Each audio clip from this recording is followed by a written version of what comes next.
Have you felt it lately?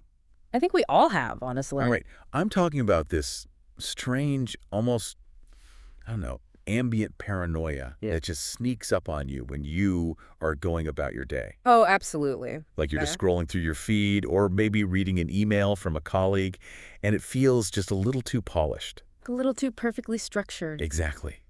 Or you're looking at a striking piece of digital art online, and before you can even appreciate it, this little voice in the back of your head whispers, is this real?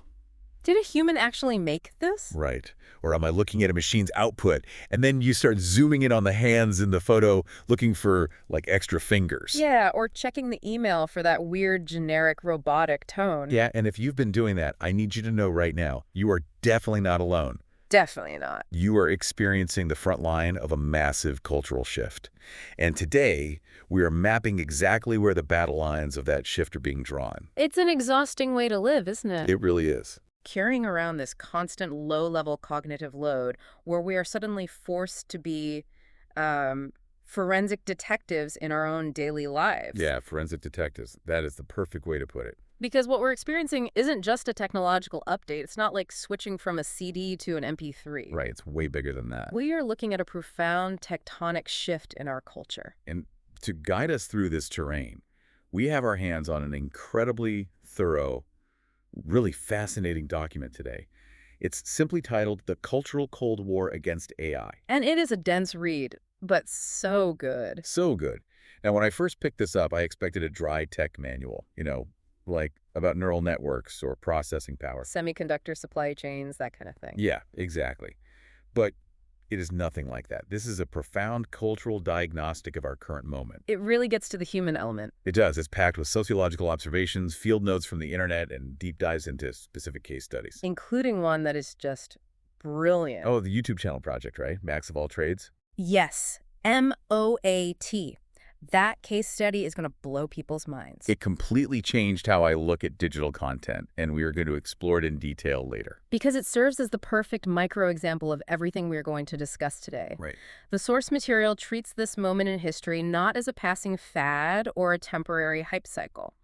It frames it as a fundamental, ground-up renegotiation of how human society values creation and labor and work. But before we really get moving, I want to set some ground rules with you, the listener. Always a good idea. Our mission today is not to sit here and debate whether AI is inherently good or bad. Right, we're not doing that. We are not here to take a side or preach to you. Our mission is to decode this emotional and cultural conflict. To figure out what an actual victory looks like for the various people fighting these battles. Exactly. And ultimately, to help you navigate a future where the very concept of human effort is being completely redefined. Because regardless of where you stand politically or, what field you happen to work in, the definition of effort is undeniably changing. It really is. And to really grasp the scope of this conflict, we need to unpack the bold metaphor the source uses right in its title. It calls this a cultural Cold War. Right. Let's start there. The metaphor.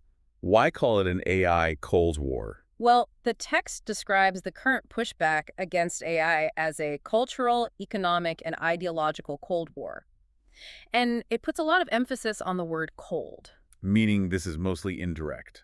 Exactly. People aren't out there fighting AI companies in the streets with physical weapons. We aren't seeing formal military blocs declaring war on Silicon Valley. Right. Instead, people are fighting via proxy battles. So wait, we aren't blowing up server farms, we're fighting over, like, high school honor codes. That's a great way to put it. If you look at historical Cold Wars, they are defined by proxy battles. You don't attack the superpower directly. Exactly. You fight in smaller, localized arenas to drain their resources and challenge their cultural dominance. Wow, okay. According to our text, the proxy battles of the AI Cold War are happening in places you might not immediately think of as battlegrounds. Like where? Well, they are labor strikes, like the massive Hollywood writers and actors strikes we saw. Oh, right, of course. They are platform rules being quietly rewritten on websites you use every day. And they are massive, multi-billion-dollar copyright lawsuits slowly working their way through the courts. It's teachers going to war against AI-written essays. It's illustrators fighting against image generation models. White-collar workers fighting against automated replacement, all of it. Man. Now, the text breaks the structure of this Cold War down into 5 core pillars. Let's walk through those. Sure. The first one is that idea of indirect conflict we just mentioned. I'm seeing this everywhere now. It's like reputation being used as a weapon, right? Precisely. The text notes that this indirect conflict manifests as public shaming, anti-AI hashtags constantly trending on social media. Tech company boycotts. Yes. Right. And the sudden aggressive appearance of human-made only labels on products and digital storefronts. Because there is no kinetic warfare. Yeah. So symbolism and reputation replace traditional weaponry. Exactly. Shaming someone for using AI becomes a way to enforce cultural boundaries. Okay, so if the first pillar is indirect conflict, it feels like the underlying issue. The second pillar is really about ideology. You hit the nail on the head. It seems like people fundamentally disagree on what human dignity even means right now. The second pillar is competing ideologies. And it proves that this isn't just a disagreement about software features or user interfaces. It's way deeper. It's a deep disagreement about morality. I mean, one side looks at generative AI and sees the ultimate democratization. Right, a tool for progress, accessibility, and creative empowerment. Exactly. A way that allows anyone to bring their ideas to life. But the other side looks at the exact same technology and sees theft, Dehumanization? labor replacement, cultural decay. They are arguing over what constitutes a dignified human existence. Which naturally breeds an incredible amount of anxiety. I mean, if the stakes are human dignity, no wonder people are freaking out. Completely. And that ties into the third pillar, the uncertainty and the arms race mentality. Yes. There's this overarching, pervasive fear that truth is going to collapse. Or that art is going to become meaningless. Or that you, as an individual worker, are going to become economically obsolete. And this uncertainty just forces everyone into a race to adapt. That's the arms race part. Even if you despise AI on a moral level, you might feel entirely forced to use it at work simply because you know your competitors are using it to work faster. It's crazy. Companies race to build the models. Schools race to buy software to detect the models. Governments race to regulate the models. It never stops. It's the ultimate FOMO. But instead of missing a party, you're missing out on your livelihood. Which is terrifying. And that brings us to the fourth pillar, which is that feeling we talked about right at the start of the deep dive. Ambient paranoia. The constant, exhausting suspicion of authenticity. It really mirrors historical Cold War paranoia, doesn't it? It does. Back then, authenticity was incredibly hard to verify, and citizens started looking for hidden influence behind every single interaction. And today, you read a cover letter and wonder, did a human write this, or did an applicant just prompt a machine to pass my screening? Or you watch an influencer's video and wonder if their voice or even their face is fully real. It's a heavy cognitive burden. It really is. And the final pillar, number 5, really complicates things. The text calls it messy battle lines. Right, because this isn't a clean fight between two nation-states with clear borders. Far from it. The text points out that this battle line runs straight through the middle of industries. Workplaces. Schools, families, and even through individual people. It describes it as a civil Cold War inside culture itself. Exactly. You might have a marketing department that is completely pro-AI fighting with an art department in the same building that is fiercely anti-AI. A civil Cold War. I love that phrasing. And honestly, if the battle lines run through individuals, it explains a phenomenon the text brings up that I found both hilarious and honestly painfully accurate. The hypocrisy. Yes, the sheer hypocrisy of how we are all behaving right now. It's so true. The source points out that a person can easily go on social media and publicly declare that AI is a soulless machine destroying human creativity. But then, privately. Right. Privately, they log into ChatGPT to quickly clean up the grammar in an important email. Or to summarize long PDF they don't feel like reading. Exactly. It instantly reminded me of dietary purity. Oh, that's a great analogy. You know, you have that friend who is publicly preaching a strict vegan lifestyle to everyone at dinner, but then privately, at 2 a.m., they're standing in front of the fridge sneaking a chicken nugget. Right. It's this massive disconnect between public signaling and private utility. That's exactly it.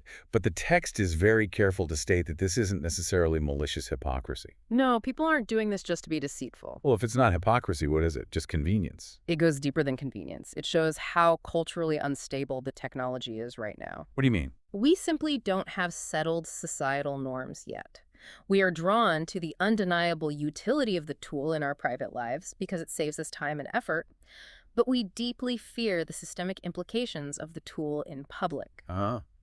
And this brings us to what I consider the ultimate thesis of the text for this early section.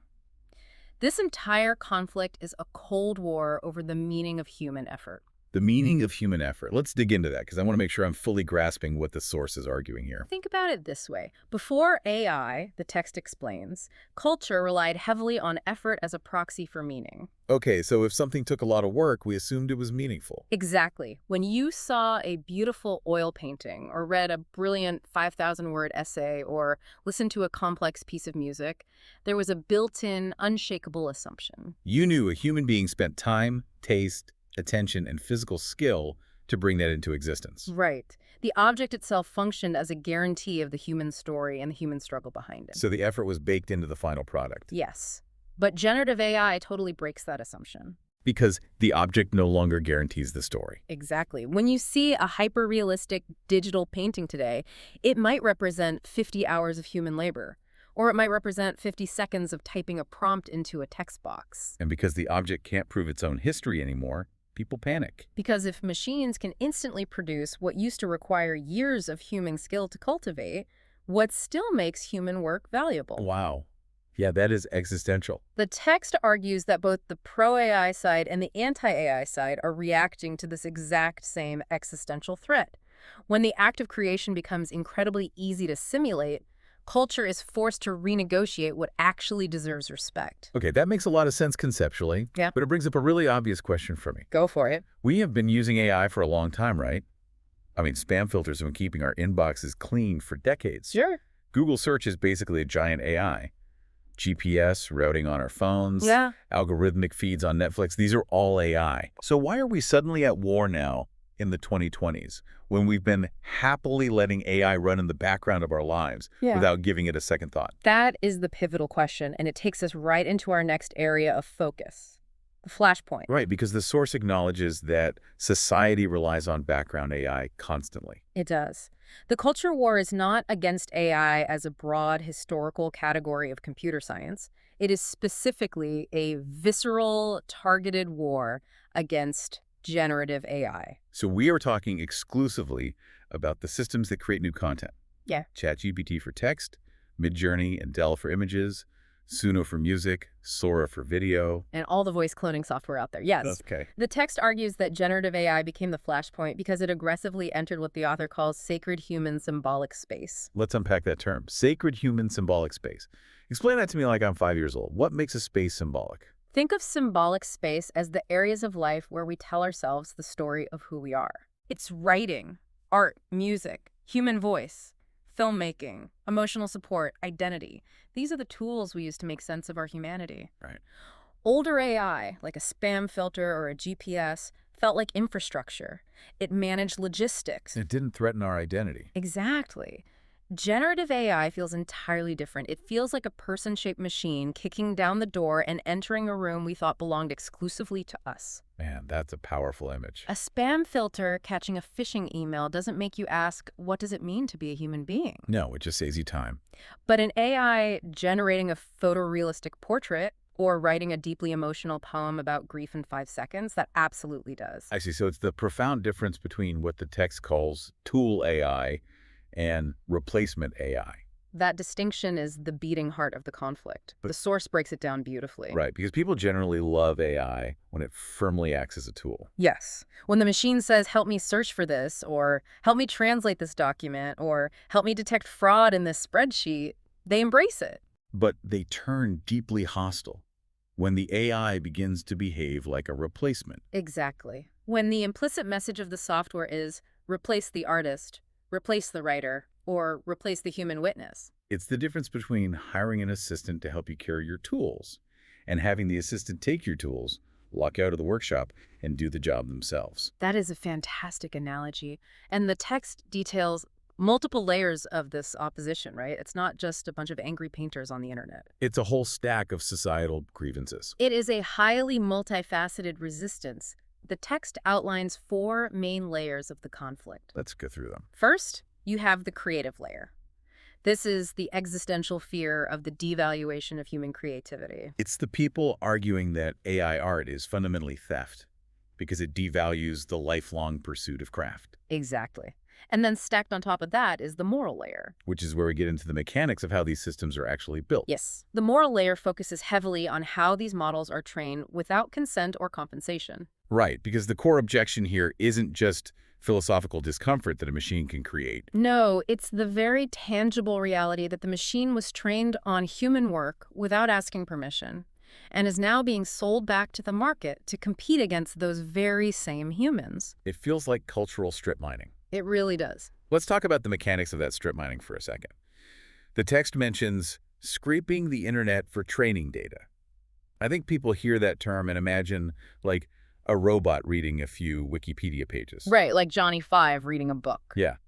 But how does scraping actually work on a technical level, and why is it so hard to stop? Okay, imagine a digital vacuum cleaner deployed across the entire internet. Tech companies unleash automated bots called scrapers that crawl through millions of websites. Okay. They don't just read Wikipedia, they download petabytes of raw data. Every image uploaded to an art portfolio site, every blog post, every public social media comment, every digitized book they can access. Would they just take everything? Everything. They strip away the context, the author's name, and the original copyright, and they feed all that raw information into a massive mathematical matrix to teach the AI the statistical relationships between words and pixels. That is insane. And it happens on an industrial scale so fast and so comprehensively that an individual artist has virtually no way to find out if their specific painting was sucked up into the vacuum until the model is already trained and released. Wow. When you lay out the mechanics like that, the anger makes total sense. It does. Which brings us to the third layer, the labor layer. And the source brings in some hard sociological data here to back up the anxiety. It does. The source cites Pew Research data from 2025, which showed that 52% of U.S. workers were worried about future workplace AI use. More than half the workforce. Only 36% were hopeful. And crucially, when asked about personal impact, only 6% thought AI would create more job opportunities for them, while 32% thought it would lead to fewer opportunities. So the labor layer of this war is driven by ordinary people watching corporate executives refer to mass layoffs as innovation. And flat out rejecting that narrative. And finally, we have the fourth layer, which honestly surprised me when I read it. The political and infrastructure layer. Yes. It's a war against big tech and data centers. Why data centers? I genuinely didn't get that part at first. This is becoming a massive physical front in the Cold War.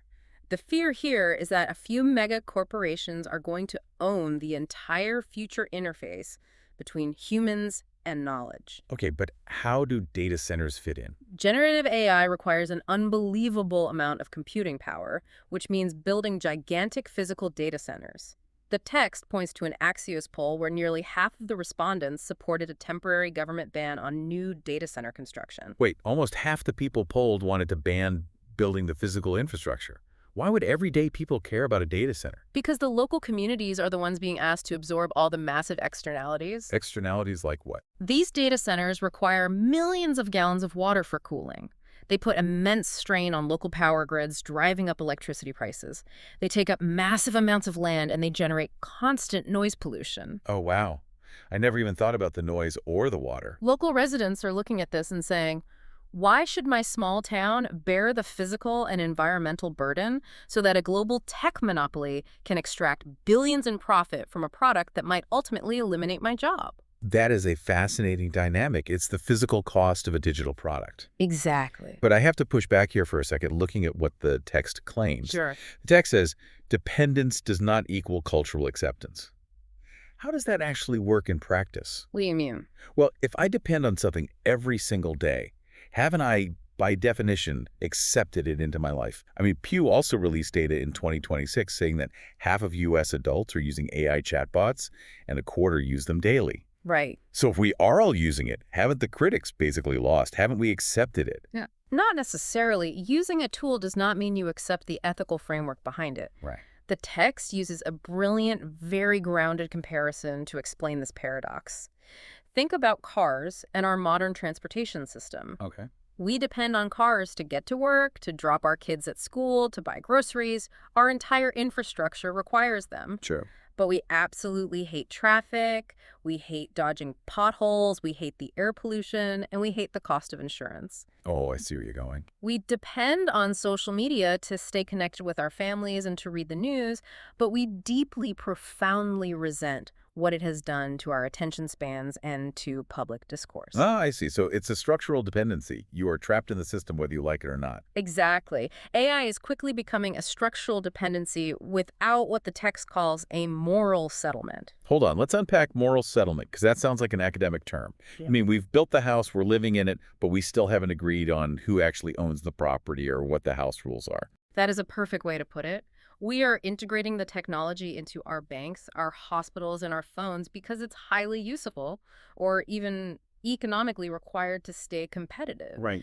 But society has not yet agreed on what this technology means, what boundaries it should have, or how it should be governed. The technology is embedded in the walls of the house, but the people living inside are still fighting over the rules. Okay, so if we are simultaneously dependent on this tech, but incredibly angry about the lack of rules, what are people actually fighting for? That takes us to Section 3, the battlefield. Right, exploring the actual win conditions. If this is a Cold War, what does a win actually look like? Well, the very first thing the source points out is that the anti-AI side doesn't have a single unified faction.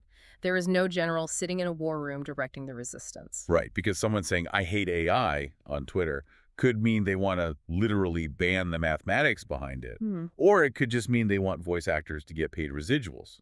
Or it could mean they don't want a loud data center built next to their local park. Exactly. Because there are so many different fractured factions, there are many potential win conditions, but no shared end condition. Okay.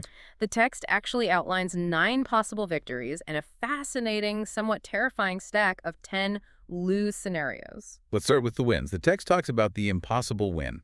Tell me why some victories are just off the table. The impossible win is the demand from the most radical factions to ban generative AI entirely.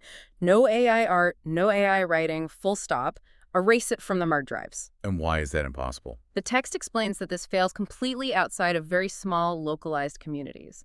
The technology is already too deeply embedded in consumer apps, smartphone operating systems, and enterprise software to simply rip it out. It's just too everywhere. Yes. Furthermore, detection is notoriously fundamentally unreliable. Wait, why is detection so unreliable? I feel like I see companies selling AI detectors all the time for schools. They sell them, but they don't work reliably.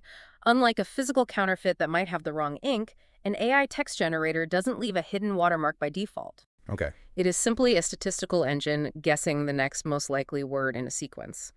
When you try to build an AI to detect another AI's writing, the boundary gets blurry immediately. That makes mistakes. Huge mistakes. It frequently flags human writers, especially non-native English speakers, as AI. You simply cannot put the genie back in the bottle on a civilization-wide scale when the technology blends so seamlessly with human output. Okay, so if a total ban is mathematically and socially impossible, what are the plausible wins? What can the resistance actually achieve? There are several highly plausible wins. Mandatory labeling is one. Like putting a sticker on it. Exactly. The text heavily references the EU AI Act, which entered into force in 2024 with major provisions phasing in through 2026. That legislation points heavily toward transparency, forcing companies to label synthetic content. Okay, that makes sense. What else? Human labor protections are also very plausible, specifically in unionized sectors. The Hollywood strikes? Exactly. The 2023 Writers Guild and Screen Actors Guild strikes in Hollywood are cited as a prime example of a practical, real-world settlement. Because they didn't try to ban it. Right. The unions didn't demand a total ban on AI. They knew they couldn't win that. Instead, they created strict contractual rules ensuring AI couldn't be used to erase the worker, replace their credit, or use their past scripts to train new models without severe guardrails. That's a huge win. What about the identity stuff? Likeness cloning, deepfakes. That is another highly plausible win condition. Stopping unauthorized likeness cloning, taking someone's face, or replicating their exact voice without permission has incredibly broad bipartisan political support. Why is that one so universal? Because it touches on fundamental issues of privacy, identity theft, and financial fraud. Nobody wants their grandmother getting a phone call that sounds exactly like them asking for bail money. Yeah, that is a nightmare. Another fascinating plausible win is the creation of proudly, militantly human-made cultural spaces. Oh, the text compares this to the organic food movement, right? Yes. Just as industrial farming didn't disappear but created a massive countermarket for premium organic food, human-made work will become a protected aesthetic category. So we'll see, like human-only art contests. Exactly. No AI, literary magazines, acoustic music scenes that ban synthetic instruments. AI doesn't disappear from the world, but culture creates premium, protected refuges away from it.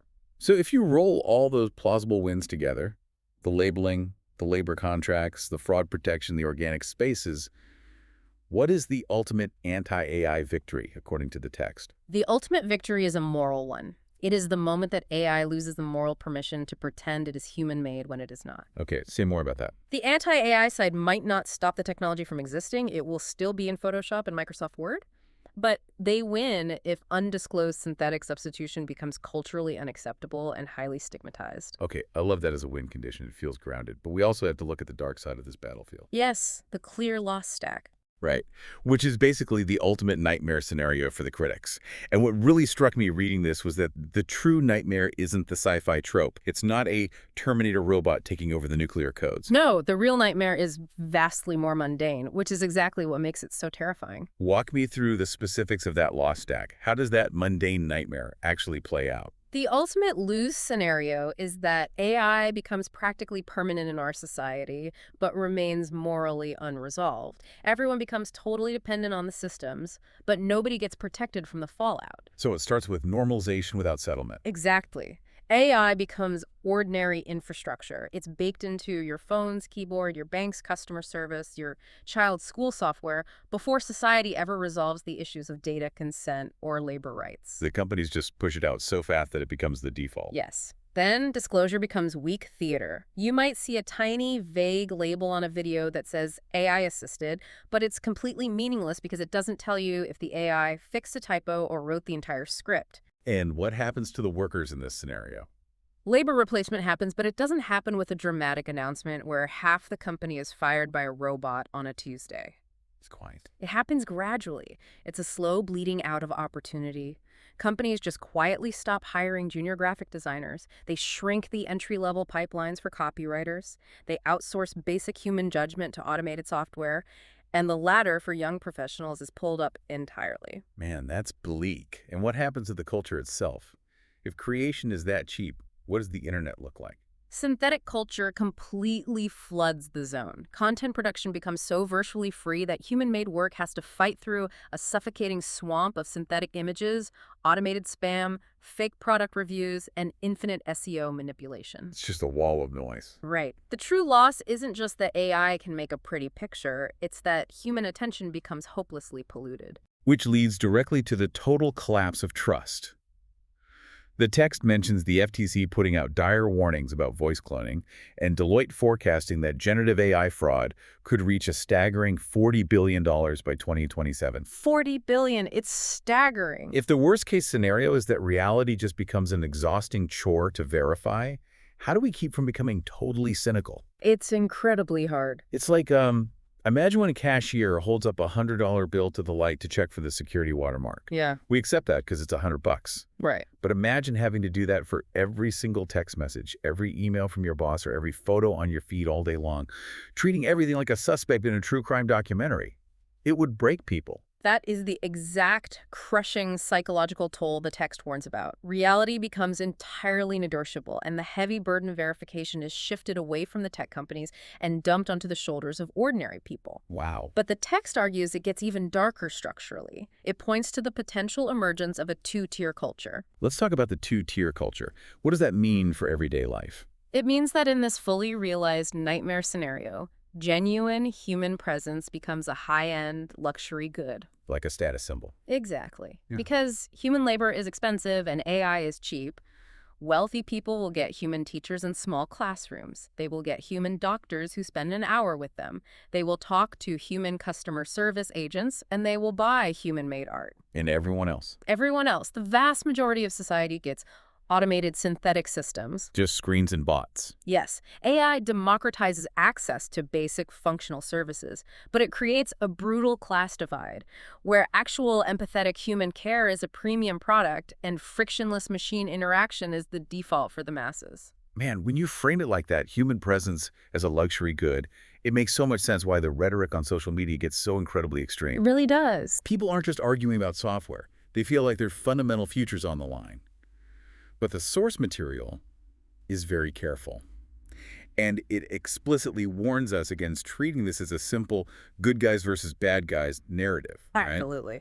Section 4 of our deep dive goes beyond good versus evil. The text insists that the ethical axis of this Cold War is not simply anti-AI equals good, pro-AI equals bad, or vice versa. Okay, so being on either side of the tech divide is not a moral identity in itself. No, it's not. The true ethical spectrum we should be looking at is human dignity and accountability versus extraction and domination. And as we dive into this section, I want to reiterate to you listening right now, we're looking at this impartially. Of course. The source breaks down the noble light sides and the ugly shadow sides of both factions. Let's start with the anti-AI faction. What is their light side? What are they doing right? The anti-AI light side is fiercely protective of humanity. At its absolute best, it is fighting for fundamental consent, demanding fair compensation for creators, and pushing for clear, undeniable disclosure of synthetic media. They're looking out for the victims. Very much so. It is highly victim-centered, focusing a lot of its energy on preventing impersonation fraud, like non-consensual deepfakes and malicious voice cloning. Right. It functions as mature, vital labor rights advocacy, looking at corporations and saying, do not use technology to erase the person who actually created the value. And it is deeply committed to preserving those organic human sanctuaries we talked about earlier. Okay, that sounds incredibly noble. But what about the anti-AI shadow side? Where does the resistance get toxic and ugly? The shadow side of the anti-AI movement is characterized by intense purity policing, moral panic, and vigilante punishment. Oh, witch hunts. Exactly. At its worst, it stops defending humans and starts actively attacking them. This looks like digital mobs harassing individual users, small creators, or even disabled people over false accusations of using AI. It operates on a zero-tolerance binary, treating any use of AI, even for basic accessibility, like someone with dyslexia using it to check grammar, or someone generating a quick reference image for a personal project, as equally immoral to massive corporate theft. The text also calls out this fascinating concept of reactionary nostalgia on the anti-AI shadow side. Yes, romanticizing scarcity. Basically, the belief that if art is easier or faster to make, it's inherently less meaningful. I love this point, because think about when cameras were first invented. Portrait painters probably panicked and said, this is the end of true art. Pushing a button is too easy. Oh, they definitely did. But I have to push back on the text here, or at least clarify it. Isn't there a fundamental mechanical difference between a camera capturing a reality that actually exists and an AI fabricating a reality from a mathematical void? That is a crucial distinction, and to be fair, the text does address this nuance. Tools like cameras, recording equipment, or word processors certainly made the act of creation easier and more reproducible. But AI is fundamentally different because it makes the human behind the tool optional. Say more about that. When you use a camera, you are capturing photons bouncing off a physical reality. It still requires a human photographer's perspective, framing, and timing to capture a decisive moment. Okay, and with you. Generative AI doesn't capture light. It predicts pixels based on training weights. It can simulate the perspective entirely without a physical subject. That fundamental difference is exactly why the anti-AI purity enforcers panic. Right, the human is totally removed. However, the text warns that when their justified panic turns into toxic dogpiling and harassment of innocent creators, they are mimicking the exact dehumanization they claim to be fighting against. That's a great point. Okay, let's flip the script and look at the other side. The pro-AI faction. What is their light side? Where are they genuinely trying to improve the world? The pro-AI light side is driven by visions of extreme empowerment and inclusion. At its best, it focuses heavily on accessibility.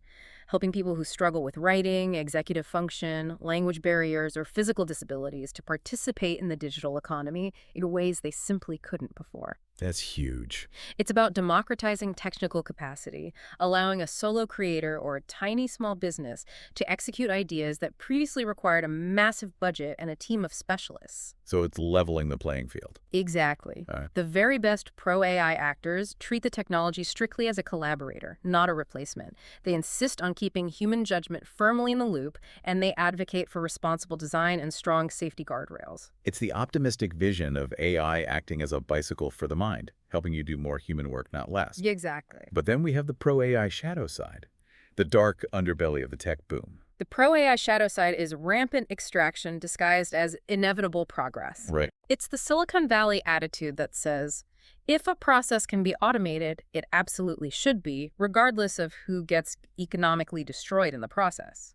Ouch. It involves the mass scraping of the internet for training data without a shred of consent, treating other people's lifelong labor as free raw material to fuel their valuation. And the excuse for the damage is almost always, well, it's inevitable. The tech is here. Adapt or die. Exactly. The text explicitly highlights that using inevitability as a shield to deflect all moral responsibility is a key shadow behavior.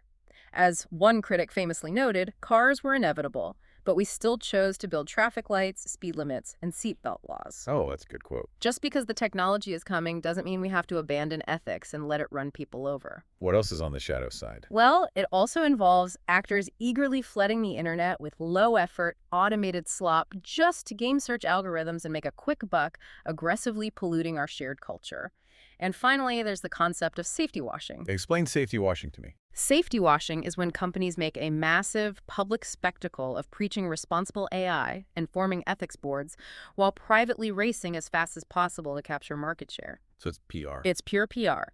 They quietly fire their safety teams and externalize all the social harms like bias, misinformation, and labor displacement onto society to clean up. Wow. So knowing that both these sides are deeply entrenched, with incredibly valid points but also toxic extremes, it makes you wonder about the timeline. The history of it all. Yeah. How long has this specific tension been building? And more importantly, how and when does a Cold War like this actually end? To answer that, let's look at the timeline mapped out in Section 5 of the text. It lays out the history quite clearly. Okay, take us through it.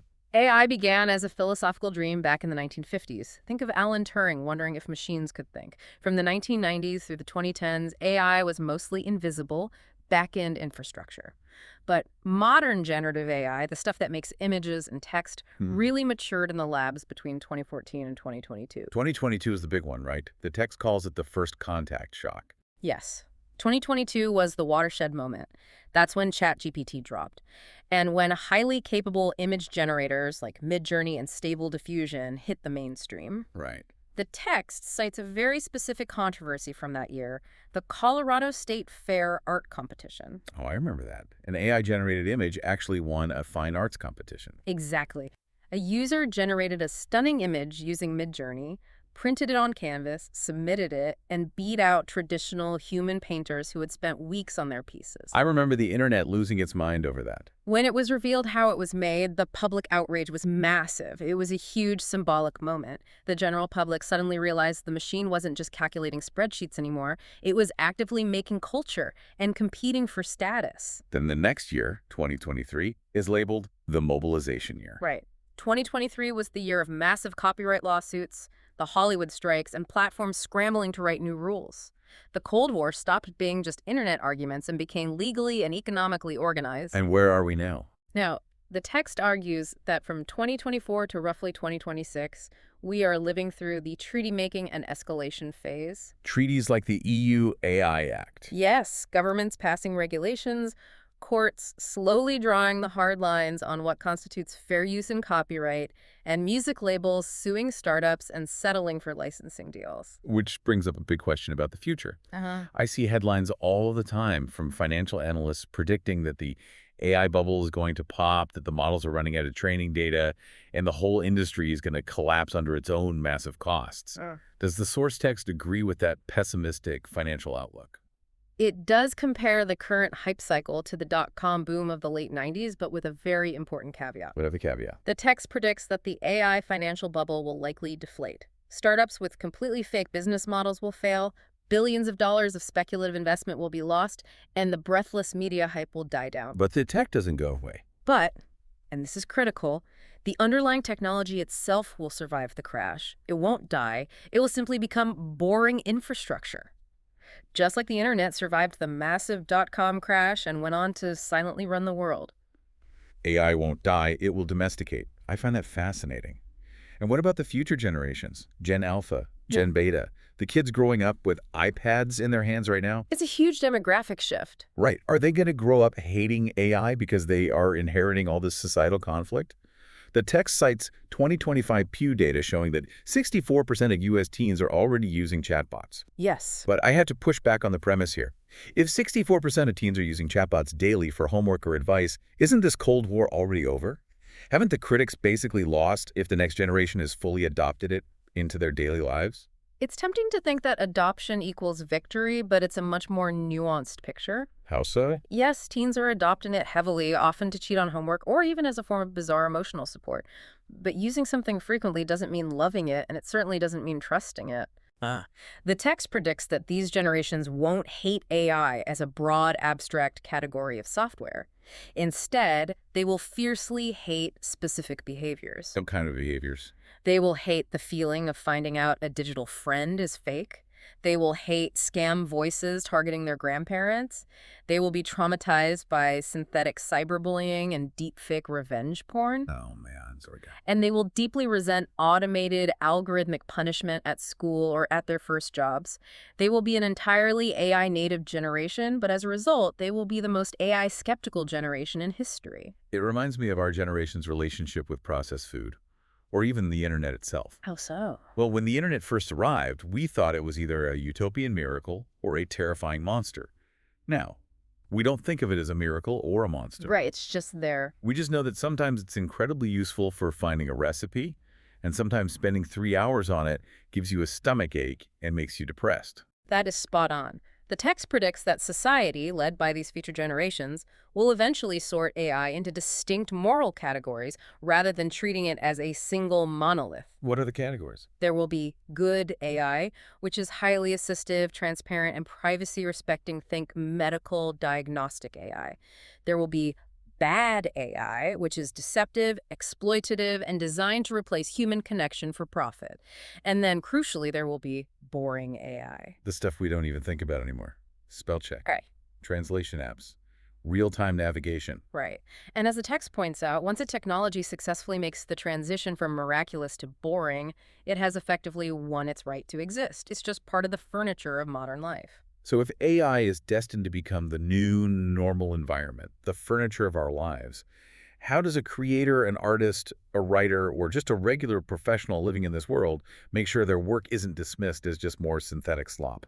That brings us to our final and arguably most important section, surviving the fallout. Yes, let's get into this. The source uses a really compelling, detailed case study to evaluate exactly what kind of AI-assisted content will survive the test of time and what will be immediately forgotten. It introduces this framework of content aging like milk versus aging like cheese. I love this part, and we need to spend some real time here because this case study is wild. You're brilliant. It focuses on an AI YouTube channel called Max of All Trades, or NOA for short. Now, NOA uses AI extensively, but not in the lazy way you might think. It is this sprawling multimedia archive. The scope of it is huge. The creator had developed different distinct subpersonalities, characters named Addie, Bannock, Devin, and so on. There's a series exploring music from around the world. There are podcasts, and it's all tied together by this heavily detailed, visually meticulous Notion hub that organizes the entire universe of content. It's incredibly dense. So using MO as the benchmark, what behaviors does the text say will age like milk in this new era? AI content ages like milk when it relies on hiding its own emptiness with automation. Give me an example. Specifically, the text points out that pretending AI output is fully human just to steal unearned credit will age terribly because once that illusion breaks, it destroys all audience trust forever. Right. Wells. Another behavior that ages like milk is making quantity your entire personality. Oh, like the tech bros bragging on Twitter, I generated 3,000 songs this weekend. Exactly. That will age poorly because AI abundance will soon be completely, utterly normal. When everyone has a machine that can generate 3,000 songs in an hour, nobody is impressed by volume anymore. Bragging about quantity is like bragging that you successfully copied and pasted a file. Exactly. The text also calls out shallow cultural remixing as aging like milk. What does shallow remixing look like? The text uses the example of flattening complex Nigerian music into a generic AI-generated vibe. If you just prompt an AI to make an Afrobeat track without understanding the history, the instruments, or the cultural context, you are engaging in aesthetic extraction. It's hollow. Very. And finally, the ultimate milk behavior is that humans are obsolete smugness. I hate that stuff. The pro-AI creators who mock traditional artists and workers as slow and replaceable will look incredibly cruel and historically shallow in hindsight when the hype dies down. Okay, so if that's the milk, how do we age like cheese? How does a complex, AI-heavy project like Max of all trades survive the endless ocean of synthetic content? AI content ages like cheese when it uses automation not to replace the human, but to preserve, deepen, or express a real human worldview. Okay, so how does an OA do that? For a project like MOAT, this means transparent, proudly AI-assisted authorship. The creator says, yes, I used AI as an instrument to generate these sounds or images, but the core concept, the meticulous curation, and the overarching worldview are entirely mine. Got it. It also means embracing honest imperfection. Honest imperfection. Because AI output is usually too perfect, right? It lacks friction. Exactly. Cheese-aged content shows a human mind actually trying to understand things, stumbling, learning, and categorizing, rather than just pumping out highly polished, faceless machine content. But most importantly, the survival of MOAT comes down to one central idea, right? Yes. Curation as art. Curation as art. Explain how that works for Mellowcade, because when I looked at their Notion page, it was fascinating. It didn't look like a feed of content. It literally looked like a map of someone's brain. That is exactly what the text argues. Allocate's survival depends entirely on its human framing. It is not just a channel that dumped 3,000 generated songs into a playlist. No, it's super organized. It is a carefully structured archive of a human mind organizing its intense curiosity about the world. Those sub-personalities, Addie, Bannock, Devin, and that sprawling, detailed Notion page act as what the text beautifully calls the museum lobby. The museum lobby. Let's unpack that, because that is the most powerful image in the whole document. Imagine walking into a giant warehouse filled with thousands of random paintings leaning against the walls, unlit, with no labels. Sounds terrible. It's overwhelming, it's contextless, and you'd want to leave. That is what raw AI generation looks like. It's a warehouse of slop. But now imagine walking into a beautifully lit museum lobby.